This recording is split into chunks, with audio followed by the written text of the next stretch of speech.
Hi there, welcome to the Season 2 premiere of Fireside with Peter Adkison. We are streaming from Caldea Studios on Gen Con TV. I am Peter Adkison. My co-host this week is Emma Larkin, and our guest is Dave Howell. Now, as you may know, on this show, we go in search of the untold stories behind your favorite games. During last season, focus of our stories was Magic the Gathering. During Season 2, the focus of our stories is Magic the Gathering, because we barely scratched the surface of all the amazing stories that I know are out there related to Magic the Gathering. And I'm really excited to kick off Season 2. Our guest is someone I know has, not just great stories, but like heroic stories. You are going to look at this guy and go, wow, what he did for Magic is just amazing. So, Dave Howell, I believe you're blushing. I can see a little bit, yeah. It's kind of, but although it's kind of true too, so all right. Fine. Thank you. Thank you so much for coming on our show. And Emma, thanks for being here with us. I'm excited to be here. I'm excited to just sit here and listen, gathered around the fireside, the storytellers here, and I'm just here talk your ear off. Gosh, yes. I'm so excited. We will do our best to impress you. So excellent. I want to start with Dave Howell before Magic the Gathering. Before, what was your life before you heard of Magic the Gathering? What were you doing? Well, I think actually my connection to the company starts before there was a company, before you even sat around and talked about it. Yes. Because and you may have to check me on this, because part of this I'm just guessing is what happened. Yeah. Facts. When you formed the company, your first wife was Kathy. Yes. And I was Kathy's dungeon master in middle school. Okay. Along with another person who was involved very early on, Beverly. Yes. Beverly Marshall Sailing, Kathleen. Yeah. Kathleen Adkison. And this was all in Walla Walla. In Walla Walla. Wizards of the Coast has deep roots in Walla Walla. And we both grew up there. You were just a couple years ahead of me, so I didn't know you at the time. Well, yes. Just knew people that knew you. One degree of separation away. So fast forward a couple years, we've gone through college. I'd actually gone to the same college as Beverly. And I was still, saw Kathy now and then. And we all moved to Seattle. I was still back in Walla Walla working at a college there in the IT department, and I get this. It might even have been email. I'm not sure. Email, but it would have been 1990. Yeah. My email address would have been dhowell@whitman or whitman.bitnet. It was not yet. Right. It was because we weren't on the internet. So it was a different system. Yeah. The internet was still kind of a sort of a semi-thing. It wasn't email. I was not doing email in 1990. We had messages that Kim McLaughlin set up this it was a phone call. jury-rigged set of. Anyway, we got in touch. Pigeon? But I think it was Beverly that got a hold of me and said, Kathy's husband Peter is doing this new thing. They're trying to bring out this book, and they're having me edit it and that's the thing I'm assuming is that Kathy, when you guys said, wow, we got this book, but we really have someone go through and kind of clean it up and make sure all the punctuation's right, all this kind of stuff, and Beverly was the person for that. And so Kathy would be like, I have a friend that will do that, and so then Beverly gets involved. But and the book. We have to explain what book this was, because I think people know. I didn't know at the time, but sure. Well, most people think of probably the first thing Wizards did was Magic the Gathering. They realized it was a 2-year-old company at the time. Yes, the first product Wizards of the Coast ever created was an RPG supplement called The Primal Order, about using mythology and role-playing games.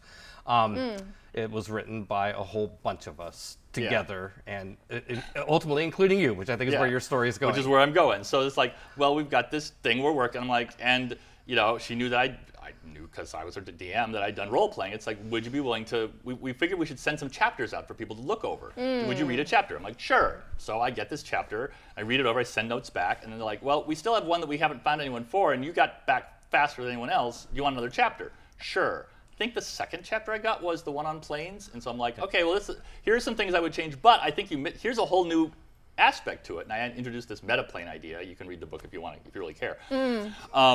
And so then they come back, and I don't know whose idea this was. You'll have to tell me. It's like, so would you consider becoming a co-author and rewriting the book to kind of help improve the style? Yes, that's exactly right.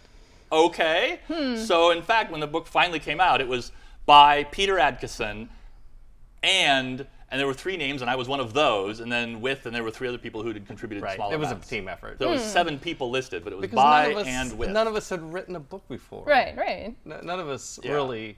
It took. I think that book was pretty well for the time, given that none of us had written the book, and It's impressive. it came out. But it took 7 of us to write it. Yeah. Wow, 7 authors plus. Plus, I mean, Beverly wasn't listed on there because she was editorial team, but I mean, yeah, the credits is a whole page. Right. Index and all this kind of stuff. But you did yeah. more than help write Primal Order, which will segue into Magic. You also did the typesetting for it? Is that right? Yeah, well, because about you and that Kim McLaughlin. about that time, I ended up moving to Seattle and trying to become a freelance typesetter. And Ken had started it, and then something happened, and he couldn't keep working on it as much, and I just took over and ended up learning the tech typesetting system. Crazy system, very powerful but crazy. It has a learning cliff, not a learning curve. Nice. It's that kind of thing. Yes. And then did the typesetting for the 2 books following it, and then the next book, the last book in the series, as it turned out, was Chessboards, which was an expansion of that chapter that I'd first. So I wrote the whole thing. So the fourth book in the series, Chessboards, by Dave Howell. It was just me. It was so exciting. And it was well done, I gotta say. I think it was one of our finest. Well, it got very few reviews. But I used to, at the time, I would kid people. It's like, Dragon Magazine, which belonged to TSR, the company that published Dungeons and Dragons at the time. They had a review system that included a die. One pip was like totally sucks. 5 was really good. Nice. 6 was, well, it was something made by TSR. But they gave Chessboards a 5. Nice. So Right. got that. And the thing Go ahead, was, Emily. You want to? Oh yeah, so you mentioned you're typesetting it. For the kids out there, kids these days, I mean, typesetting is not a term that's used very much nowadays. Explain so typesetting in that's like the layout. we were very, very modern in that we were actually using a computer at the time. Yeah. PageMaker was the dominant typesetting program, but Ken was using something that actually is even more widely used. I mean, even now in academic publishing, LaTeX is still the kind of the standard. Oh wow. But what typesetting is getting text from after you've written it in a Word-like document before MS Word. Some kind of word or on a processor scroll, thing. however. Like getting it to lay out properly. You can make it look nice, Yeah. but it doesn't necessarily look like it does in a book, where Yeah. you've got the big header and you've got a table of contents and there's an index and all that stuff. Well, somebody has to make the manuscript, the actual words, turn into that. Yeah. And that's And I think it's fair to say that this was a bigger sort of job, because word processors were much more crude. And Yes. word processors have gotten better and better over the years. Yeah. And we're way off the rails of getting to Magic the Gathering. So We'll go back to it. Sure, like, yeah. But no, that does. It's so the process of taking those words and making them all be neatly lined, what font. The book itself had a whole bunch of tables. Right. And I actually built this little Celtic knotwork line that would go underneath all the tables, and it automatically adjusted its length to fit each table without me having to do it. That was such a time saver. Yeah, I was very proud of that. It involved. Yeah. I actually made the knotwork by doing single individual pixels. It was very 8-bit. Oh, Okay. gosh. Now get us to Magic here. But so Chessboards, very proud of this, and as everything at the company was, it was late.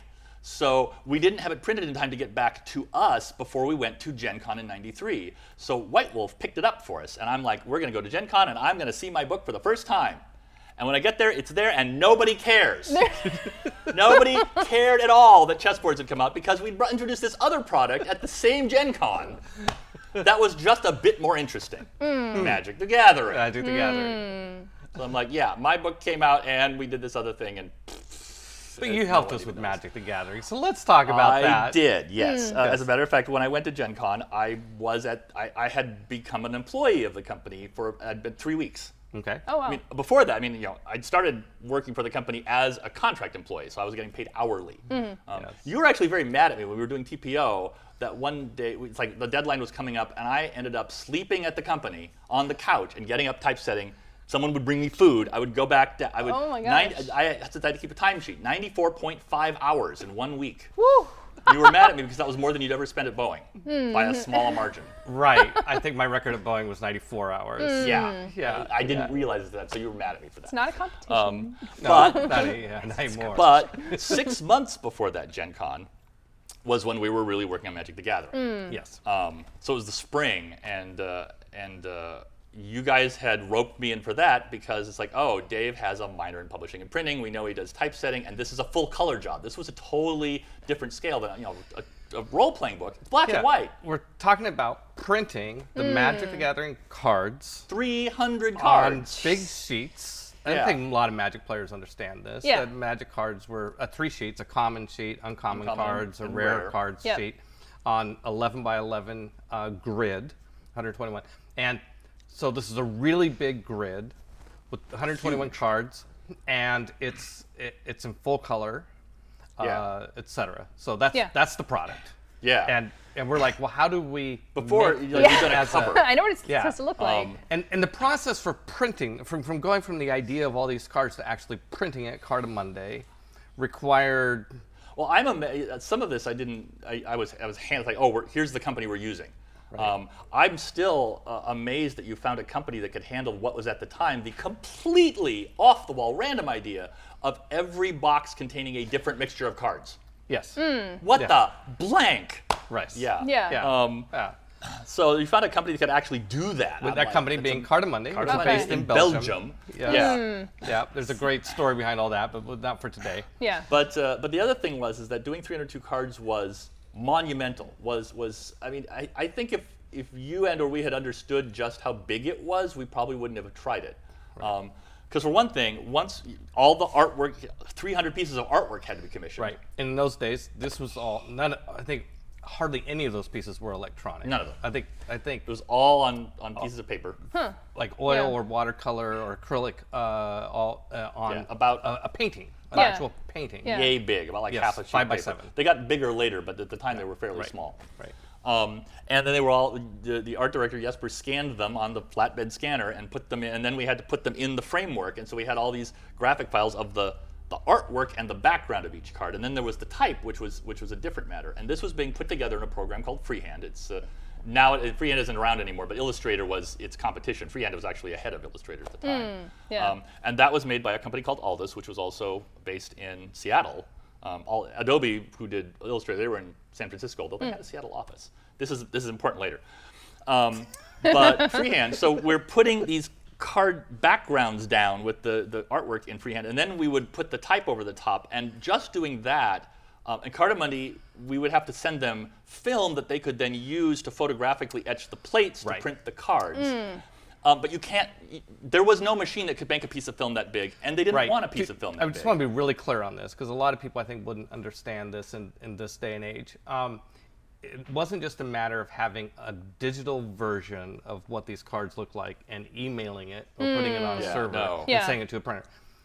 In those days, to print cards, you had to provide these films, which were 4 films, right? If I remember Yeah. right? Yeah. CMYK separated Yeah. Right. films that were basically exactly the same size. To do Each full one- color, you have to put 4 different kinds of ink down Yeah. to make Yes. that color work. Yeah, so we have to do 4 different films for 4 different plates to print the 4 different inks on the paper. Right. And so there's a big manual, low-tech process in the middle of this, what is now an entirely digital process. Yeah.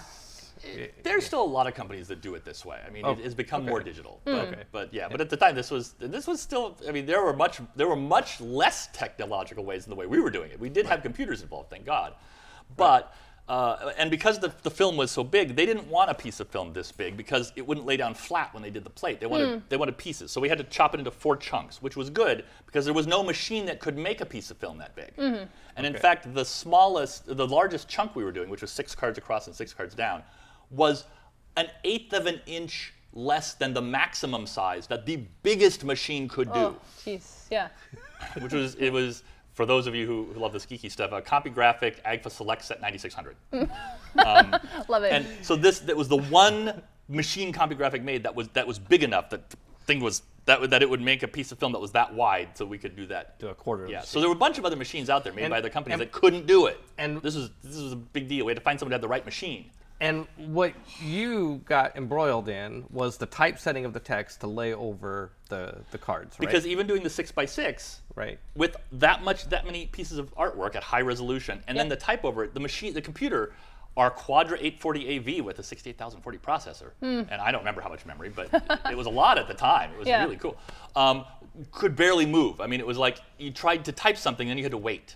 So just trying to do these cards was like, we're not going to live long enough because the computer can't handle something this big. Yeah. So I figured out that we could, and of course I kept changing things. Yeah. Constantly, way past the deadline. So what we ended up doing, I figured out a way to have my Amiga using tech. For those of you who don't know, the Tell me. Amiga was a personal computer State of the art, of baby. the Yeah. early 90s, Yeah. arrival to Apple and TRS-80s and all that sort of stuff, right? Yeah, the Amiga and the Atari were the modern computers. The IBM PC and the Mac were not as modern. They were okay, but yeah, by Commodore. Yes. Okay, so RIP. you came up with a way of doing the typesetting on your Amiga to somehow merge it with these files. Yeah, so the type and the mana symbols were getting put into a special lightweight, little tiny file that was just laid over the top of Nice. the artwork file, Yeah, the big graphic file. And then if we changed those, we could just put those in a folder, and when we opened up the big control file in freehand, it would automatically update, and we couldn't see it. Now, all we got on the screen was an X saying this is where the type's going to go. So we couldn't see it. You have a lot of confidence. Yeah, and we would Yeah. try Fine. printing them out on a laser printer, PostScript, blah, blah. It took, I think, 2 hours for one page of 9x9, 3x3 cards to come Yeah. out, so that we didn't proof very often either. So this was a lot of it was doing kind of flying blind. Yeah. Wow. And of course, people kept making changes, and so, and at the time, the idea was when you were doing typesetting, you'd take, because when we were doing the role-playing stuff, we would put all the regular PageMaker or the tech file, whatever, and we would make a PostScript file, and we would set that on a SideQuest cartridge, 88 megs, and take it down there, and they would do it overnight and give us it the next day. 24-hour turnaround. Everyone bragged about that. We were thinking, okay, so we were supposed to have the films in Cardamundi on a Monday. And we're talking about Original Magic. Yeah. the yeah. very first set. The very first Yeah. set, alphas, Yeah. as they became to be known. The very first time we're making, in the history of the world, Ever, yeah. a Magic the Gathering. So it's like, oh, well, we'll need to have it on Monday, which means we need to have the films on Friday so we can FedEx it to Belgium, so we'll take the job in on Thursday. We do. Thus begins the story. And of course, if we'd been running late, so I mean, I'd been up like 28 or 30 hours at that point, and felt like, okay, we have to quit, no more changes, we have to go. And this was on a 1 gigabyte hard drive, Yes. which is was a the big hard drive. biggest Yeah. hard drive you could get. It's like saying that a job now, these days, would be an 8 terabyte hard drive. Yeah. It was huge, and the job was 950 megs. It was almost an entire hard drive, full. We're dropping not this little cartridge. No, the whole drive goes down to the image setting company. And so it's like, okay, and it's 4:30, and they close at 5, kind of a thing, and then they have people there that run it overnight. So I go home. How did I that work out, collapse Dave? into bed, and at 4 in the morning, my phone rings. I'm like, who the hell is calling me at 4 in the morning? I am so tired. Hello? And it was Vic. I don't even remember his title at the Wirtz. time. Vic Wirtz was one of the Lisa other. Stevens, Paizo, her husband. The VP. Yes. She was the vice president and the only employee the company had at the time officially. Everyone else was Full-time hourly. paid employee. Yeah. Yeah. Beverly would like to point out. She was also an employee. Okay. I was an hourly contract laborer at the time still. But Vic calls up and says, "Oh my God, Dave, the worst thing has happened. We are just completely screwed. Everything is." I'm like, "What?" It's like Seattle, the company that was doing the typesetting, that had the one of the few that had the big machine, called us up and they said that one of the quadrants, and we had 3 sheets, 4 quadrants per sheet, 12 jobs, plus the starter box and the booster box. We had Oh, yeah. 14 Packaging. separate Yeah, jobs. right. Packaging, which Packaging. is kind of an afterthought. Yeah, 14 separate jobs, all that had to have 4 pieces of film done. Right. They'd done one of the quadrants. It had taken them almost 3 hours to do that one job, and they said, "We have a bunch of other clients we have to run this equipment needs to run on. This takes too long. We're not doing your job. Come get your drive." Oh my gosh. We still have 13 times, 56 pieces of films total. We have 4 of the 56 pieces of film, and the company that's supposed to do it has said, "Take your job back. It takes too long. We're not even going to do it. Not we'll do it in a week. We won't do it." Wow. Period. And of course, so everybody at the company's like, "We're doing," and We're due. And our we're deadline due. was, and like I said, this was spring, but what Cardamundi had said was, we need to have it by Monday, or we cannot guarantee that this will be ready for you by Gen Con. And if we do not have this game for Gen Con, well, then everyone knew that. If you introduced not at Gen Con, then no one would care. Yeah. And that meant that we would, you'd raised an amazing amount of money while the company had nothing. We're pretty and sure were we all would be out of on business. a shoestring. It's you like, know. we'll never survive this. We will fold. It will. It's over. Doom and gloom. And I'm like, it's too early in the morning for this, but damn it, with all the work that everyone has put in, there's no way in hell I'm going to let us go down without a fight. Okay, we need one of those machines. The Agfa selects at 9600. There must be another one in Seattle. There might be a company that bought it and they just use it on their own. They're not an image setting company. They're a magazine, but they probably close on weekends. If I can find somebody that has one, well, I'll say, Peter will find the money. I'll say, look, we will pay you like $2,000 to come in on the weekend and run our job for us on your equipment, please. So I called Agfa and I said, who have you sold these things to? Right. I called the company that manufactured the gizmo and said, who has these gizmos? Amazingly, this led to another company in town, an image setting company, CMYK, in Fremont, north of where the first one was, but still in Seattle, that was open on weekends. So Friday afternoon, I am driving to Fremont, and I'm dropping the drive off. And another sign of just how big I don't think they worked 24 hours on weekends. I think they were like Saturday, Sunday. But they would start like a bunch of jobs when they went home on Saturday, and then Sunday morning they would come in and they would pick up that film out and then start the next job. Nevertheless, this job was so big that they started the machine on Friday afternoon. The jobs did not finish until late Monday morning. Oh. It took 3 days to create all that film. It's like, that's how big the job was. Like, oh yeah, we thought it's like, even if Seattle, the first company had actually run our job, they still would have barely had a third of it done by the time Friday came around. We just did not understand how monstrous this thing was. Yeah. But I also knew that Cartamundi, being a huge company and having done printing for God knows how many decades, like any printer, almost certainly was used to their clients coming in late.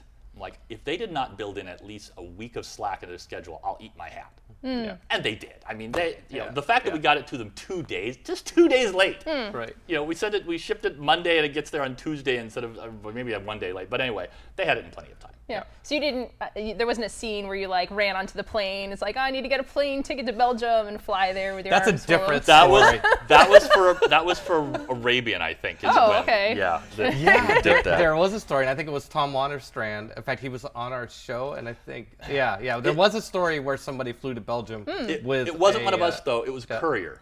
We paid because there were people that would do this. So we paid a courier, and so that the courier buys the ticket and takes as our film as their luggage, and they fly there and drop it off and come back. So it wasn't anyone from Wizards that did it. You scratching the mic there? Yeah, that's good.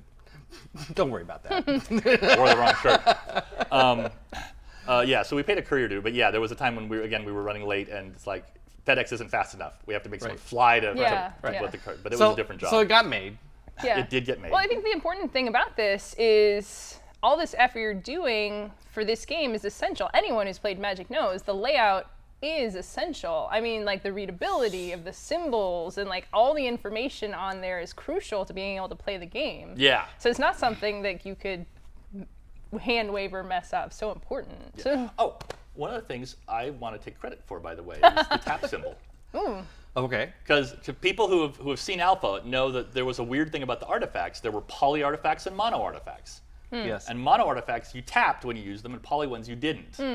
And we were sitting around talking about them. I'm like, and the land cards say tap the TAP. It says the word tap to do this thing. Yes, tap to do this thing. And I'm like, we do a lot of tapping. We could just make this little icon like a mana icon and stick it in there. yeah. And then we've got, icon like you make mana. Of course, now the land cards have nothing but a symbol on it because everyone knows. Right. Right, Like, why even say anything? Yeah. It's wordless. But at the time, for quite a while, it was, tap to. So that solved. We didn't have to have mono and poly artifacts anymore. It's just the mono artifacts now had a tap symbol. Yeah. So this process of typesetting cards like this and sort of the complexity of this, that became a recurring theme, right? I mean, like you had to go through the same thing with each set, Arabian Nights, Antiquities. Yeah. Well, one of the things we learned was so we have this, here's this freehand file with the quadrant. Well, the first step is to process it to slice out what the colors are, and so that there will be the cyan film, the magenta film, the yellow film, the black film. So first of all, the computer has to calculate separate files. I actually worked this out in for this. So the 6x6 quadrant, Yep. the image setter, in making a piece of film that would make the plate, was creating a pattern of dots, and the dots were made out of tiny pixels. So Yeah. a dot was actually like 200 pixels around or whatever. So it's 3,600 dots per pixels per inch. 3,600 DPI. Right. Is what an image setter is with its little lasers zapping through. Right, right. So that quadrant, the big quadrant, that's 6.9 billion pixels, Yeah. Right. which is one of the reasons that it took the machine half an hour to 45 minutes to make one piece of film. Yeah. Right.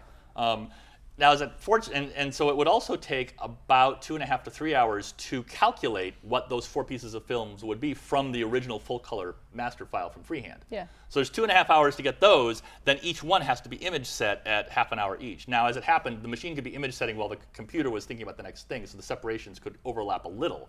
But that's why it took 3 days to Right. do all those plates. So after that, in order to make it not such a horrible thing for the image setting company, we started doing the color separations ourselves, which Right, meant now we right. had 2 1 gigabyte hard drives. The one that had all the files, Fancy. and another one that the computer would make those new files that the image setter would get. And then we would take that drive in and it would just feed it right to the machine, and it would go Nice. dig and make the film. But their computer was not tied up trying to do that calculation, so that it would go through faster. Which involved a piece of software called preprint. $500, and it opened up one cute little window, and all it did was color separate. Right. And for those geeks who've actually got their own copy of Illustrator, yeah, because Illustrator and freehand, they didn't do color separation at the time. That was totally beyond them. That got added later. So at the time, it was to do color steps, you need this special program, $500 just to do that. Right. Right. So we bought it, and because our fancy state-of-the-art Quadra would take 2.5 to 3 hours per thing. It's like, okay, that you can't do anything else. The computer, you couldn't do multiple things at the time. Only Right, the Amiga right. could do 2 things at once. All the other computers are like, you do one job and you wait. Plug for the Amiga again. One job. Well, it had its own magic way of crashing, so it wasn't perfect by yeah. any means. And it didn't have preprint or a lot of other things. So the Mac. So when the Mac's doing that, it's not doing anything else. So with various, So I had to come in at night. yeah. Because we didn't have that many computers, so everyone needed to be like payroll and laying out the role-playing stuff and all the regular things. And then I would come in at 5 and everyone else at home, and I would take over, and now I would make the computers like go, and it would just sit there and think to do color steps. And you're talking about are you talking about Arabian Nights now, or this, or Antiquities, or just Arabian Nights, the first attempt to do the Unlimited, where we were doing little things. Right. Eventually, we ended up not doing films for Unlimited. We just sent them changes, and Cardamundi kind of stuck them in. But we were going to do separate films. Right. Revised, we had to do a whole new set of films for that. Antiquities, Legends, The Dark, all of those things. I was doing that. So coming in at night. And since I tell the computer to go, and now I'm sitting around staring at it. We had this other computer in the corner, a Next machine, that was tied in by a friend of yours or a friend of the Ken's. Next Machine? Yes, The I think, pizza box. Yeah. That was Pizza box, connected nice. to the internet. Now, this was before the web had been invented. They were just inventing the web at the time. So browsers were still, we got one like 6 months later, the first browser. But we had an email list that Yes. people could talk on, the Yes. Wizards-L mailing list that people Yes. could talk on. Yes. And so I would answer questions. It's like, I got nothing better to do. I will answer questions about the game, and I, as an official company person, In the middle of the night. Yeah. in the middle of the night, because I have got nothing else to Right. do. Yeah. And so yeah, and probably yeah. So it was an email list that people could subscribe to who were outside the company, right? That fans could subscribe to, Yeah. right? And so if I remember right, because I remember this, I vaguely remember this list. It was like it ultimately became hundreds and thousands of people who, anytime any one of them would send an email, would go to everybody. Okay. Yeah. That's how it worked. You can let that sink in. Thousands of Magic fans all on an email mailing list. Yes. Anyway, go Yeah. ahead. There was another kind of a bulletin board system called Usenet. Usenet. Usenet. Yes. Which is a different story. It's how I met Richard Garfield, was on Usenet. So it was the idea that Yeah. people could like everyone would see the email, so anyone could respond to Yes. it. Yep. So Yeah, kind it of would like just a flip. message. Yeah, it could just get totally great. But Usenet was a forums Yeah, system yeah. that where there were like literally hundreds of thousands, I guess, maybe millions of people on it. I don't know. And were they Really mostly charted. rules questions on there? So you were answering these emails. I usually was looking for someone would say like, how does this work? And I'd be like, and occasionally I would like, that's a good question, I'll get back to you, and then I would go bug Richard and say, okay, and then it'd be like, I can see that. Yeah. let's go with that. All right, and then I'd come back. So Usenet in particular had a thing called frequently asked questions. Now everyone knows that came from Usenet, FAQ. Yeah. And I maintained the FAQ. There's a couple on my website actually. Of the really old FAQs. You cannot use them to play Magic, by the way, because things have changed. Oh yeah. But it's really fun to see the question. Things like, okay, the frozen shade looks like he's flying. Does he have flying? It's like, no, because it doesn't say flying on the card. Even though the artwork yeah. looks that way. And by the way, I'm going to interrupt here just because there's a lot of stuff on your website. Lot of stuff on my We should website. make sure people know what your website is. What is it? Well, they may even be able to put it up on the screen or in the chat feed. Excellent. But Thumbs up. for those of you that are doing audio only, it is Howell, my last name, HOWELL, .Seattle, city I'm in, .WA, the state I'm in, WA, .US, the country I'm in. Nice. There you go. So go to all that, and Yeah. there are lots of great stories on there and other interesting Because- magic ephemera from the time. Because when crazy stuff would happen, I would sometimes write up the tales of the adventures on like what I went through for you people in order to make Arabian Nights come out. Yeah. Right. It's called The Arabian Nightmare is the name of that story. Ooh, And I posted it on the mailing which list. we clearly won't have time to cover today. Yeah. Yes. And years later, I went back through my old, like, oh, hey, look, I still got some of those files. So that story, the write-up that I sent out at the time is one of the things on my website. Nice. But you were talking about the customer service. I remember one point from our conversation preparing for this, and kind of, I don't know if it's an urban myth or if it's true, but I heard that at one time, Wizards of the Coast had a bigger online Oh, yeah, I was so presence proud of that. than any other company in the world, which is a crazy boast. but Crazy. is it true? Do you Totally think true. it's Totally true. Totally true. You Because heard it what here. happened was, after a while, I start noticing that there's some people, I'll go online and say, oh, well, what are the latest rules questions? And someone else would have popped up and said, oh, it works like this. Well, that's my understanding.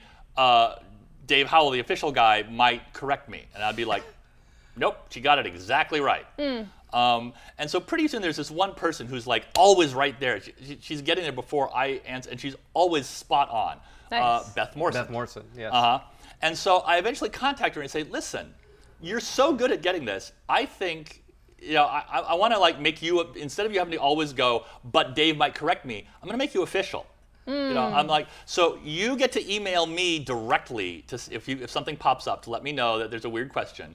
And you're going to take over as like the official, and I called her a network representative or net rep. Right. And then I named, I'm the king, I will name myself whatever I want to. Called myself the cyberspace liaison. Because that was cool. Fancy. I even have a business card with that on it still. Nice. And pretty soon, And so we used that to propagate out over. We were on AOL. so pretty right? soon there's someone on Usenet doing it, and Beth Mo had said she might want to, like, there's someone else there. Right. So then I found a different person to do Usenet, and there were a bunch of other online services. AOL existed at the time, and so Right. pretty soon I've got another third person who's on AOL answering questions for people, fans there. There was The Source, there was Bix, Apple had a thing called eWorld, there was CompuServe was a big one. The interesting thing is like noting which of those names Yeah. survived and Yeah. Okay. flourished Okay. enough that we No, recognize no. them. Yeah. you Yeah. know, And there which was ones at didn't. least one of them I'm not thinking. There was a place on the internet where you could just retrieve files. It's called FTP. So we had Yeah. an FTP site. And eventually there was this new thing called the web. And so then someone creates a website. So we have that. Now, Microsoft had people like on CompuServe, official company representative, but they didn't have anybody on eWorld, or they didn't have anybody on The Source. Byte Magazine was the company So that you're- owned Bix, so and so you're- they were doing that. So you're defending this claim of Wizards' dominance on the internet, but you're measuring it by how many of the different sort of corners of the internet No matter the company had what an official connection representative. you used to get online, whether Right. you, Wizards was there. FidoNet, there was somebody officially designated as a Wizard of the Coast official representative who could That's cool. answer questions Yeah. Okay. on that service. Thank you for No saying other that. company in the world. That's so cool to have that set straight. No Like, other company in the world could do that. Could say that. Yeah. They did not have people that were official, that were acknowledged by that company. Got it, Microsoft got it. didn't. Well, WordPerfect But this didn't. is nobody. like, you're a game company, I right? know, it's like, well, who the yeah, heck I are know, we? but this is like governments, like tech companies, like Microsoft, like none of those like Yeah, Apple huge didn't have organizations, that kind of coverage, right? no. And as a like small startup game company, Right. I right? know. Like you were there. we did because we were just Because they were free. smarter. Because we were not paying. These Yeah. our fans were so rabid. Well, they were passionate about it, right? Yeah. So they were taking over these spaces of their own accord. Yeah, and they would funnel the questions they didn't know to me, and I would get them to Richard or the team, and I would make them answer. It's like, okay, and then I would take it back. I did eventually manage to twist the arm of the. It's like you guys, the rest of the company. It's like we need to give them something. So, and this is like it was cheap for us, but it was great for them. So every time a new product came out, Legends comes out, they each got a booster box. Ooh. We would send them a whole box Yeah. of the new cards right away. Being a net rep was so cool. Yeah. Yeah, they loved that. And you told them all, right? Hold on to this because someday Okay. this is going to Yeah. be. yeah. Yeah, no. Okay, Yeah. we are burning up through our time, and I want to get to a couple other topics here. We have one thing I kind of think about you back in those days as being you ended up doing a lot of sort of one-off. I did. What I think it was odd jobs. Not every job was a gigantic, huge monster thing that took up the whole gig driver. No. Right, like you made some cards, some one-off cards that ended up being pretty famous or I mean, interesting I suppose stories. technically they were counterfeit, but if the company itself counterfeits them, they're kind of Right, official. right. Yeah. So the first one, it was just a couple months after Magic had come out. We're getting close to November. We were working on Arabian Nights. We might have finished it. And Richard comes to me and goes, "Can you make one card?" I'm like, "You mean like one actual real card?" The presses that the company prints them on are 3 stories tall. In 1 minute, they generate like 8,000 cards. In 8,000 cards. Or, what do you Just want? hit start and then hit Yeah. stop as fast as possible. Turns out what he wanted was a single Magic card that he could shuffle into his deck he wanted it to be called Proposal, and it would allow him to propose marriage to his girlfriend. Such a sweet story. I'm like, oh, I can make you a fake Magic card that looks real enough that it will fool everybody. Because another thing, this is how long ago this was. The whole idea of an inkjet printer that could print color, not a thing. We did not have color printers, really. I mean, there's like a ribbon. They looked horrible. They had invented inkjet printers. They were $30,000. But they could. So I knew where I could go and pay them $10 to do a single page in full color. Right. And so I had them do a single page because he'd asked his girlfriend who her favorite artist was. So Cardamone didn't make this card. No. Oh, okay. No, Cardamone had nothing to do with this. Okay. He'd found out who his girlfriend's favorite artist was and talked to the artist. The artist had done a piece of artwork for it. Right. And I combined it with and made the whole file, and then I took that file to a local service bureau. They gave me a single page. Right. I cut them, glued them to white land cards, Yep. glued them down, and cut them out by hand. 2 of them were crooked. That's why I did 9. And then I met him at the airport. I got him again, nick of time. I meet him at the airport as he's flying back for Thanksgiving break to Pennsylvania. Yeah, I think because his girlfriend is still at University of Pennsylvania, UPenn. And hand him the cards like, you said you wanted 1. Here's 7. You can destroy the rest if you want to, because I had to make a bunch. So anyway, he was successful. So and there's more to that story again on my website because I wrote that one up. But that summer, the summer following, we're bigger now. And one of the things I ended up doing for the company is Probably around 1994. It was summer of '94. It was 4th of July. So weekend. around the time we came out with Legends. Just a little context. And I've got a whole team that because one of the things I would do on weekends, like I don't know what to do, is to take groups on conventions, because we were doing all kinds of conventions. Right. And one of the ones we did was WesterCon, and it was in Southern California, LA, or San Diego, or something like that year, because it moves around. And we've had a fairly large team. We've got a booth in the dealer's room that we're selling them at. And when I get the group together, I say, okay, everyone, we've got enough people here that we can afford to not have everyone here all the time, so look over the schedule, and if there's a panel you want to go to, you can. But you can't go noon to 2 on Saturday, because that's when I'm leaving, because I'm going to the Babylon 5 panel. Babylon 5 was this new television show, and Star Trek was kind of the big thing at the time, and of course their special effects work was done with models. Babylon 5 has started using Amigas again to do computer-generated graphics. Oh, so cool. It was the Game of Thrones of its time, basically. It was the coolest show around for anybody who was into science fiction. And there was a panel, and I had to go see it. And I get there. And a huge room full of people, big table up the front, one guy. He's like, hi, my name is Larry DiTilio. I'm the executive screen editor for Babylon 5. You were probably expecting stars and stuff, but it's summer. They're all on vacation. And really the only reason I'm here is because I want to play in the Magic the Gathering tournament. Really? That's cool. So go listen to the panel. Afterward, I approach him. I'm like, this guy is the executive screener for Babylon 5. It is so cool. I walk up to him. It's like, so, Mr. DiTilio, hi. I heard you said you were here for the Magic the Gathering panel. I want to introduce myself. My name's Dave Howell, and I'm the book editor and cyberspace liaison for Wizards of the Coast. And he's like, Wizards of the Coast? Oh, I have to pee. Don't go anywhere. I'll be right back. Don't go anywhere. So he comes back, and we ended up going somewhere and sitting down, and I don't think we actually Did you guys make out? But it was, I know, right? pretty much, we're sitting there like, ooh, can I touch you? Ooh, can I touch you? Ooh, can I touch you? Ooh, can I touch you? I mean, we were so geeking out at each other. It was just ridiculous. Yeah.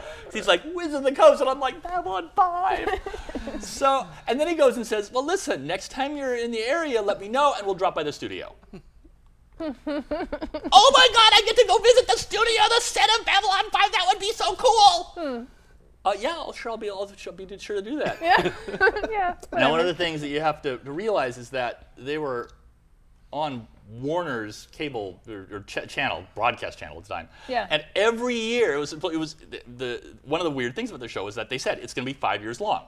When they start out, they said when they knew exactly how long it was going to be, and then we're going to stop no matter what's going on. Except that the studio kept saying every year, well, we're not sure we're going to renew their contract. So here we're watching all season 2, and we would meet in an employee lounge, and all of us would watch Thursday nights after work to Babylon 5. We had a whole team that would do this. Because at one point you got a big screen TV, and that was so cool. Nice. Yeah. So I'm like, I got to get back. And so we get to the end of the season, and they're like, well, we may not renew it. And like, I still haven't had a reason to go back to California, but if they don't renew it, and I don't get to go to that set, I will hate myself. So I'm just going to go. It's like I'm taking a weekend off. Bye. I'm going to California. I'm going to go visit. What can I do for Larry that would be as cool as getting to see the set? What on earth can I... More counterfeiting, I think, is where the story is going. Yeah, because one of the things that Babylon 5 fans will know and everyone else won't is the reason the show is called Babylon 5 is because the premise of what they said at the opening was, this was the last of the Babylon stations. The first 4 had all had something happen to them. One of them had blown up during construction, and number 4 had just disappeared. Right after it was finished, it vanished. So this is Babylon 5. So I'm like, I'm going to make an artifact card. I'm going to put the Babylon 5 station on it as the artwork. I could just get that off the web. There was a web or some. Dual copy, right? Yeah, right? Yeah, because I'm just making one. Yes. Yeah, so I'm stealing their artwork. Their IP. Oh my I'm gosh. putting it in our frame, and I called the card Plot Device, and it says, tap to destroy Babylon Station, may only be used 4 times. Right. Like, yeah. So when I get down there, I hand him that. To this day, we each believe that we got by far the best part of the deal. I'm like, I have a picture of me sitting in Captain Sheridan's chair and in the lift tube, and he's like, I have a magic card that is so rare there are only 2 of them in the world. Woo! He's got it in a slab of lucite that's like, a pound or whatever. It's entombed. But yeah, it's a plot device. Okay, we're going to cover the other single card story, which has to do with books. Well, yes. Unless there's another one you'd rather tell, but I think No. I think that fits in a nice theme of single card stories. Yeah. Right? It's a different kind of. There was millions of them printed, but it was a one-off card. Yeah. Yes, exactly. One-off card design. Yeah. Because I had, by this time, I finally got to not be in production. I was, I'd been doing. Yeah, we're forward in time another year or two, maybe. Yeah, we're into 1996-ish, maybe. No. It's still summer '94. By summer of '94. Okay. The last set I was involved in production was, I think, The Dark. Which was in '94. Yeah. Early '94. So by after that, the Ice Age was one of the things coming up not long after that. Yeah. But I didn't. By that time, hiring people left and right. we had a building to be in. We were no longer in the basement. We had a production department, Office. and so the production department then said, well, we'll do all of that. And so they took, and I didn't have to do that anymore. And because I was busy doing book publishing, because you decided that we wanted to have tie-in novels, the books that would go with it. Oh, nice. So I head off to New York City to find Which is still, publishers. by the way, I think it should be a pause there. I mean, like that's still a big part of the Wizards of the Coast. I mean, it is again. Again, right? I should. Yes. The It whole hasn't been division got laid continuous. off, and then you bought TSR. And Okay, there were setbacks along the way, but the tradition of there being stories to Yeah. support the Oh, card absolutely. sets, really, you deserve a lot of credit for And starting that had started really early, actually, because you'd first brought that up in '93, and I'd said, oh my God, well, the World Science Fiction Convention is in less than a month. That would be a great place to start this, so quick, buy me a ticket. So I get there. But it was actually World Fantasy, which is Halloween, that I met. I talked to an author who happened to be married to a book packager who introduced me to a publisher, a guy named John Silbersack, because it turned out HarperCollins, this huge New York publishing company, was starting a new science fiction line. And after talking over with them and kind of explaining what the heck this company was and our card game and stuff, they're like, okay, well, if we can find an author who will write us, we can put all that together. Bill, the book packager, helped find an author that would write a story that was related to it. And that came out as part of their initial 10 titles. Right? We were part of their initial launch. And John comes back and says, well, it'd be great if there was something that people could get if they sent a coupon in or something to help to get them excited about it. We could give you a card. We won't need it. I think you'll find that there's plenty of people that'll buy the book just because. It's like, well, we want a card. We really want a card. Like, okay. Yeah, if we can have a card, we'll take a card. So you think about it now, it's like a unique card, a real card, playable in Magic the Gathering. Yeah. The not only in way to any get it. set, and the only way to get it was to buy a novel. Yeah. So that one I think Rob Alexander did the artwork for, and the card was called Arena. Arena. Because it was based off the story. And so we had that card made, and Cardamundi printed a whole bunch of them. And the deal was you took a coupon out of the back of the book, and then you also had to send in the cover, so that you couldn't Xerox off the coupons and get a whole bunch of them or whatever. So you had to actually tear the cover off your book. So you had to destroy your book. Yeah, you had to tear the cover off the book. That's intense. And send it in. And he's like, because usually, their experience was that they would see 1% of the books that were sold would come back. So, if they sell 100,000 of them, if they have a great seller, then they'll have to do 1,000 cards. They sold over 1 million copies of Arena. Oof.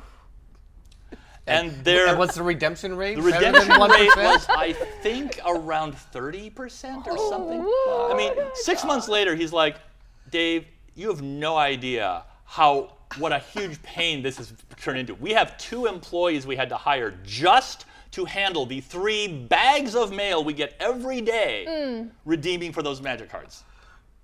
Oh, I love it. Yeah, That's a great He's story. like, and I'm like, he's like, yeah, you did warn us. You did. I admit it. It's not your fault. You're right, You warned you're us. right. Yeah. I'm like, yeah, we did. Which, because people who were not right there staring at it, even people who were in the game industry couldn't believe how big it was. But people who weren't just had no idea. My brother didn't. Well, as you can imagine, Dave, one of the recurring themes on this show has been just how special of an experience this was for all of us. For the world, of course, to gain Magic as part of its culture. But for those of us who had a chance to work in those days, each of us have these stories that sort of punctuate. This is how crazy it was. The file was so big, it took up the biggest hard drive that you could imagine and took 3 hours to print one file. Or the redemption rates on this one-off card in a novel through HarperCollins was at 30% when typical was 1%. 1%, yeah. And, from a million of those books. I mean, yeah, John told me that he'd heard from people who said, like a bookstore owner going, what the heck? Someone came in, bought 5 copies of this book, tore the covers off, and threw them away before they left the store. Oh my God. What was that all about? Don't worry about it. Yeah. You sold the books, you're happy, but you just, don't At least ask. people weren't going to stores and just maybe they were, just yeah. ripping the covers off, Yeah. stuffing them in their jacket. well, and it's, Probably happened. it's just absolutely crazy. Yeah. And I got, because I was doing so many conventions and the company knew that they could trust me to go even, it was so I was going to Australia with Ellie and someone else, because you were going to open up a new distributor there, and so we were Right. just a little team, because Australian conventions they kept asking. We're like, it's Australia, we can't send someone there. We did, and I got to go. But on the way, there was a layover in Southern California in Pasadena, and my brother was there at the time, and so I did like a 8-hour layover. So I'm like, pick me up at the airport, and we'll do some stuff. And he's like, so how's this game that you're working on? It's like, you would not believe it. Tell you what, we will find a game store. There's got to be one around. You'll walk in and just ask them, so do you have any of that game? Just say that. Just say that game. Do not name it. Watch what happens. So he picks a store. It's in Pasadena, and we go in, and there's no sign of Magic anywhere. And this is what, maybe 1994, maybe about a year after Magic's come out, sometime around probably there. summer '94. Yeah. Around then, or maybe spring. And there's no sign. There's nothing on no. We didn't have a lot of advertising. Yeah, we Right, didn't yeah. have Trade dress up yet. window there's no- flings yet. And so he goes up to the counter and goes, so guys, have you guys ever heard of this game called Magic? I mean, he didn't believe me. Magic the Gathering. And it's like, oh my God, because this was right next to Caltech. Right. He's like, we cannot Nerds keep it in there. stock. It comes in, it goes out the same day we get it. We cannot get enough of it. It is insane. My brother's like, oh. I And love I'm this. like, I told you so. That's another theme that we've had on this show is somebody telling a story of where somebody in their family, somebody in their social circle, Beverly told a story about meeting her first boss on the street and finding out that the company she left him for was the company that did the Magic, and saying, oh yeah, good choice there. I mean, it's that. It was so nice to get that sort of, affirmation. Yeah, absolutely. From that. Well, wait, you're looking at your. You got one more. You got like a really short story you want to squeeze in before we're gonna. Because one of the other things I was doing at the company at the time was also I would hang out, Richard and Scaff, and we would all get together and test out other games. Yes. One of the games Yes, we would do that. that I'm even officially listed as a playtester on is Great Dalmuti. Yeah. It says in the rule book, like find funny hats. I brought the hats in the first time. I invented Dalmuti with hats. Nice. Dave has a thing for hats. Yes, I had a hat Let's collection. acknowledge. But another thing at the time was we would get together and we would be talking about games, and one of the things we would talk about German games. And that drove me crazy because I'm like, I have a German game, Die Sternenfaller von Catan, which was a German edition of Starfares of Catan, all in German. But Ticket to Ride was a German game. And I'm like, but it's in English and it's by an American designer. Why do we call it a German game? That's weird. So I'm like, there's got to be something else I could use. So I invented this term to call it that wasn't German game because it drove me crazy. And I'm like, and the first time I used it, Richard and Scaff, they knew right away what I meant. And the word I used was Eurogame. You invented Eurogame. I invented Eurogame, yeah. Because it was about a decade I'm later. not going to argue with I'm that, not gonna Emma. Are argue, you? no. Yeah, I've let's go with that. Yeah. I have talked I believe to a it. researcher at Merriam-Webster to find out what their documentation was. Right. Their earliest reference was like 2008. I'm like, please. So I Oh, actually wow. sent them one. I found a Usenet reference in 2002, I think. Yeah. And even then, they were clearly using it like they expected people to know what it meant. Right. So I have not yet found the smoking gun. If like there's a reference in the Duelist, or I think it's on the mailing list. I bet somebody used it on our mailing list. Dave, you convinced me. I'm going with it. I'm going to. You But yeah. invented. You It's invented in my the brain term. But now. I'm pretty. But I better looked turn- around with him like, everyone's using my word. When did that happen? That's pretty awesome. I know. That's pretty cool. know. That's almost as cool as the Magic story, and slightly cooler than the Babylon 5 story, just in my waiting. opinion. I'm just waiting for them to put it in the dictionary. That's great. It's not in Merriam-Webster yet, but like one of these days, I'm gonna have a word in the dictionary. I invented it. That'll be so cool. I love it. I love it. Yeah. All right, this brings us to current time. I promised you give you a couple minutes at the end of our show to talk about like what is Dave Howell doing Yeah. now? I mean, we know that you invented Eurogame. Yep. If not Eurogames, the word Eurogame, Word and we Eurogame. know you typeset Magic Yeah. the Gathering, and So one of the other crazy all these- things we were doing back in the day was putting people in costumes and sending them to conventions. yes, we did do a lot Theater of that. Alchemy. This is another hat tie-in, right? Yeah, I was It's actually. all about the hats. I forgot to bring the photo. So I started. I volunteered. That sounded like fun. So the first thing I was natural selection. Okay. This eagle-headed, tiger-bodied character that appeared on the card Natural Selection. Right. But I then got upgraded to a Dark Necromancer because we were doing Ice Age and you wanted promotional stuff for that. So I was Limdul the Dark Necromancer. Limdul. There is a Limdul. video, I a was promotional trying to- video Yes. on YouTube. You can find it, and that's me. I mean, there's special effects, so you can't really tell. Yeah. But it's my voice, and we did this little promotional video, and then I was dressed as it at Gen Con and at Comic Con, gray and spooky and stuff. So today I am in fact in the middle of writing a musical based on The Wizard of Oz. So I'm back in theater again. Oh, you are? Yeah. Nice. And we sent a proposal. Now, you know Liam Duell's copyright. I know that counterfeiting is a recurring theme in your stories. I still work in have the my business necromancer. card. I don't know whose idea this was, but one day I get handed a box of business cards, and it's for Liam Duell, Dark Necromancer. I have a Wizard of the Coast business card.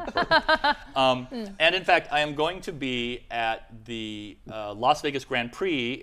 We're leaving today. Yep. So this weekend. Nice, yeah. So if any one of you, because the artwork for Great Dell Moody was done by Margaret Organ Keene, and I'm Yes. going down as a minion of hers to help out at her artist booth. She's signing cards and doing stuff and things. Oh, give her my regards. I will do that. So that's where you can find me. Is you can find me at the Margaret Organ Keene artist table at Grand Prix Las Vegas. the Grand Prix Las Vegas. This Nice. coming And weekend. find me, and if you mention it, I will have some of my business cards with me. And you can get the Cyberspace Liaison, the original one with the magic card in the back, or Right. the later Liam Duell Dark Duell? Necromancer Nice. card. I'll have those. Excellent. Excellent. Yeah.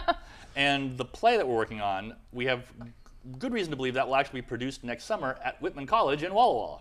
Right. Another Back all the way back around the circle. a nice book into the story. Yeah. Because you were in Walla Walla when we first connected, Yep.